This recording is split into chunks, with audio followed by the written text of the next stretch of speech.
ನನ್ನ YouTube channel ಕಾಂತಿಪು ಎಲ್ರಿಗೂ ನಮಸ್ಕಾರ ಅಂದೇಳಿ ಹೇಳ್ತಾ ನಾ ಇಲ್ಲಿ ಹೋಗ್ತಿದ್ದೆ ಅಂದೇಳಿ ಕಾಣ್ತಿದ್ರಿ. ನಮ್ಮ ಮೊಳಹಳ್ಳಿಗೆ ಗಣಪತಿನ ಕೂರಿಸಿರೆ ಎಂಥದೇ ಮಿಸ್ ಮಾಡ್ರು ಪ್ರತಿ ವರ್ಷ ನಾ ಚೌತಿ ಹಬ್ಬದಂದು ಮಿಸ್ ಮಾಡೋದಿಲ್ಲ ಕಾಣಿ. ಹಂಗೆ ಈ ರೋಡಾಗೆ ನಡ್ಕೊಂತ ಹೋಗ್ತಿದ್ದೆ.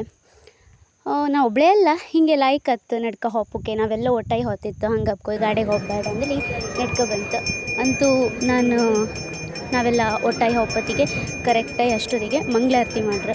ಮಂಗಳಾರತಿ ಎಲ್ಲ ಮುಗಿಸ್ಕೊಂಡು ಗಣಪತಿ ಒಂದು ಕೈ ಮುಗ್ಕೊಂಡು ಹಾಗೆ ಪಂಚಕಜ್ಜಾಯ ತಗೊಂಡು ಬಂತು ಕಾಣಿ ನಮ್ಮ ಮೊಳಹಳ್ಳಿ ಗಣಪತಿ.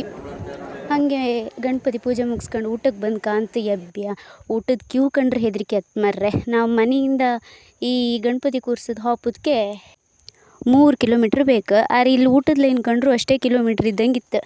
ಹೋಗೋರ ಕ್ಯೂ ಆಗಿ ನಿಂತ್ಕೊಂಡು ಉಣ್ಕೊಂಡು ಮನೆಗೆ ಬಂದು ರಾತ್ರಿಗೆ ನಾಟಕಕ್ಕೆ ಹೋಯ್ತು. ನಾಟಕ ಮಾತ್ರ ಭಯಂಕರ ಓದಿದ್ದೆ. ಇದು ನೀವು ಕಂಡಿರ್ಕ, ನಾ ಹೆಸರು ಹೇಳೋದಿಲ್ಲ, ನೀವೇ ಗೆಸ್ ಮಾಡ್ತೀನಿ.